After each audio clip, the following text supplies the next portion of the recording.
Poe, Ligeia explained, undead women, desire, and Gothic horror. Imagine a love so absolute it becomes a law of nature, not a memory, not grief, a force. In Edgar Allan Poe's Ligeia, the horror is not simply that the dead might rise. The true horror is this: a man loves a woman so intensely that he cannot bear the universe in which she is gone. And so the universe begins to bend. Or perhaps his mind does. And that ambiguity, supernatural resurrection versus psychological collapse, is precisely where the tale feeds. Tonight, we'll unfold Ligeia through a literary theory lens: psychoanalysis, the uncanny, mourning that turns to possession, and the Gothic body itself, the corpse, not as an ending, but as a doorway. Let's enter the chamber. First, the skeleton of the story, because Poe wants you to watch the flesh move on the bones.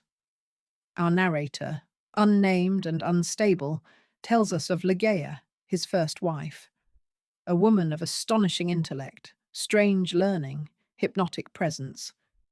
He cannot clearly remember her family. He cannot fully recall where she came from. I cannot, for my soul, remember how, when, or even precisely where I first became acquainted with the Lady Ligeia. But he can describe her eyes, over and over. Those eyes, those large, those shining, those divine orbs, they became to me twin stars of Leda, and I to them devoutest of astrologers. Those eyes become the story's obsessive organ. Ligeia falls ill, she dies, and the narrator is left with a vacancy so vast it feels like a second death, his own. He later remarries, Lady Rowena Trevanion, fair, conventional, noble. But the narrator does not love Rowena. He doesn't even quite see her. He moves them into an old abbey, an architecture of isolation, and he decorates a bridal chamber like a ritual site. Heavy, Eastern, funereal, dreamlike. Rowena begins to waste away, to sicken. And during the long, feverish night of her death watch, the narrator witnesses something impossible.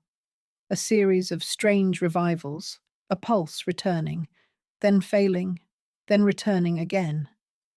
The hues of life flushed up with unwanted energy into the countenance, the limbs relaxed, and, save that the eyelids were yet pressed heavily together, and that the bandages and draperies of the grave still imparted their charnel character to the figure, I might have dreamed that Rowena had indeed shaken off, utterly, the fetters of death. And finally the body rises, the shrouds loosen, the figure stands. And where Rowena should be, Ligeia is. Or so he says. And that final metamorphosis, whether supernatural, symbolic, or hallucinatory, is the tale's fatal bloom. If you're into literary folk horror, Gothic studies, and the hidden religion inside taboo art, subscribe to Teasel House Tales. You'll find playlists that move like field notes, poems, myths, body horror theology, and place-based dread. And if you want the deeper archive, essays, projects, and the broader world behind these episodes, visit jahanihsan.com. Poe is engineering a very particular Gothic device here. Not a haunted house story exactly, more like a haunted mind, using architecture, illness, and ritual imagery to externalize interior compulsion. 3 engines drive the tale. 1. The narrator's unreliability. He tells us he is altered, drugged, grief-distorted, fevered. So the story is already framed like a confession from a compromised witness. 2. The theme of will, the notion that human will might contend with death itself. Man doth not yield him to the angels, nor unto death utterly, save only through the weakness of his feeble will. Not in a cheerful self-help way, but in a ferocious, almost blasphemous way. And 3. Repetition. Poe stages almost resurrections, nearly returns. He repeats details, eyes, veils, shrouds, until repetition becomes an incantation. In psychoanalytic terms, repetition is rarely neutral. Repetition is insistence. Repetition is a symptom. Let's bring in the concept Freud famously called the uncanny. The uncanny is not merely fear. It is the moment the familiar becomes strangely unfamiliar, when what should remain hidden returns, when the home turns hostile. The uncanny thrives on doubles, on repetition, on animated bodies, on the return of what was buried. In Ligeia, Rowena becomes, literally or figuratively, Ligeia's double. If we take the transformation at face value, it's a Gothic possession. Ligeia returns by taking over another woman's body. If we take it psychologically, it's the narrator's mind doing what it has done all along, refusing the reality of loss and replacing one woman with another until replacement becomes resurrection. Either way, notice the structure. Rowena is not merely a second wife. She is a site, a body space where the narrator's obsession can stage its miracle. This is why the ending disturbs. Not because it is a ghost story twist, but because it suggests love can become an act of violence. A woman is overwritten, a body is edited, a person becomes a page, and the narrator calls it devotion. Now consider mourning. There is grief that lets the dead remain dead, painful, slow, honest.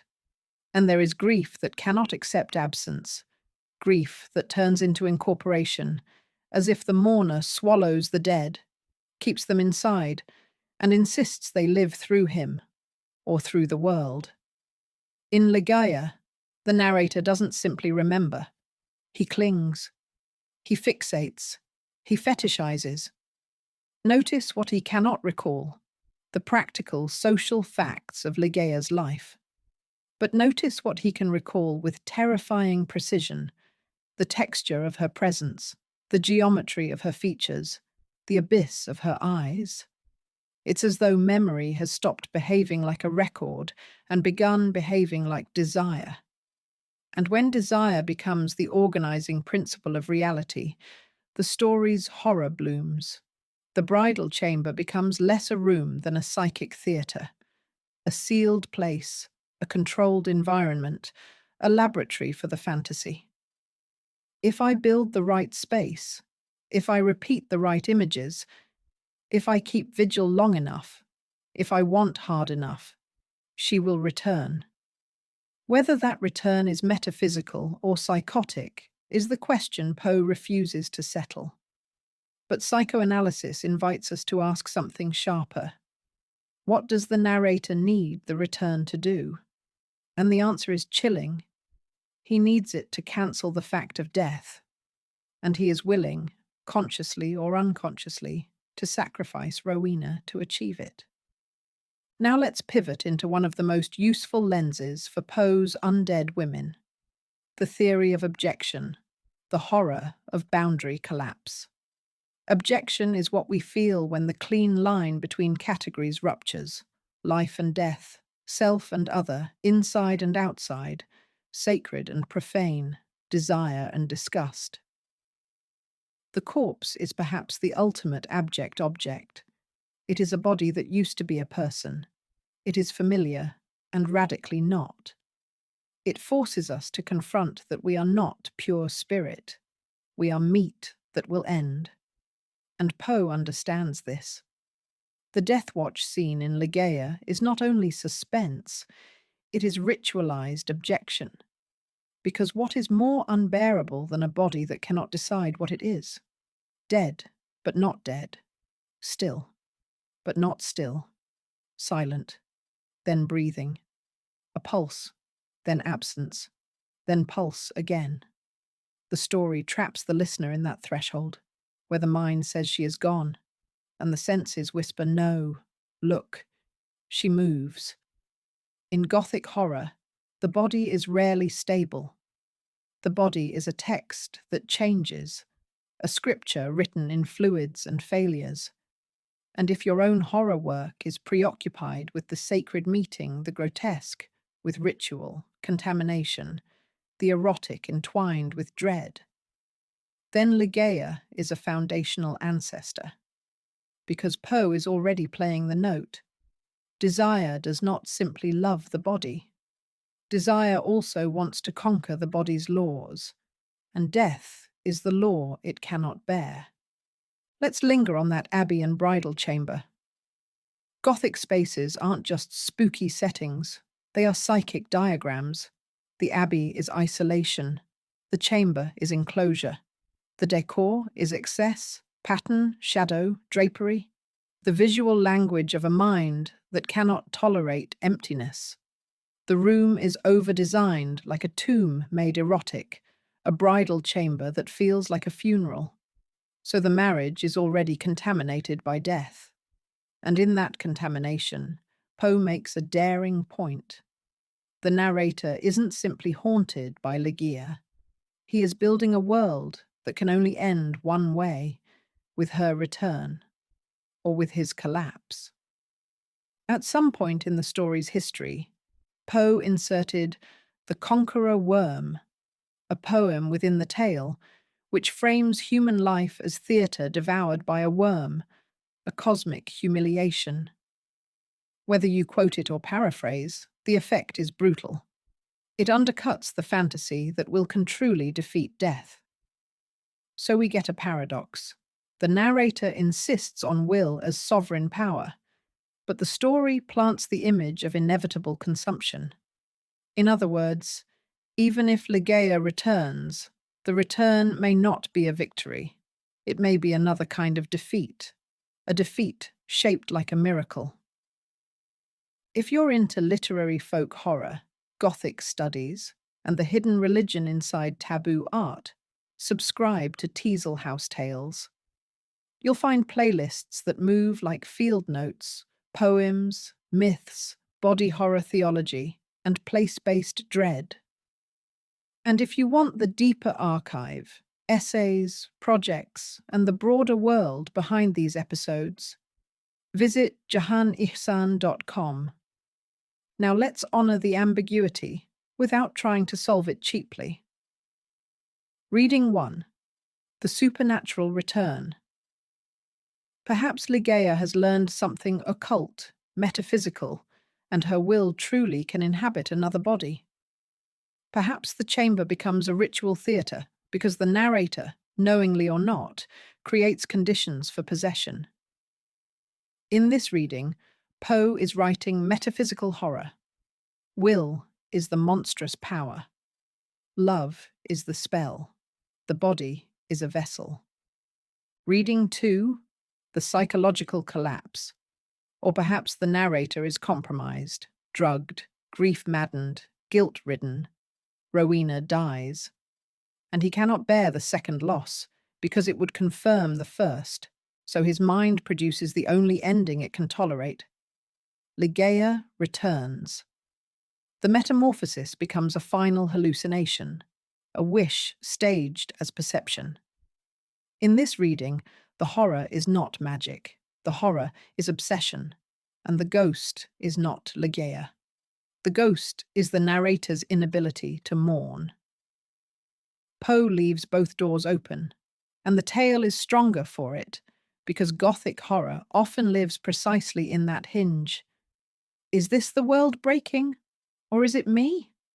So what is Ligeia really about? It's about the terror that love is not always gentle. Sometimes love is hunger.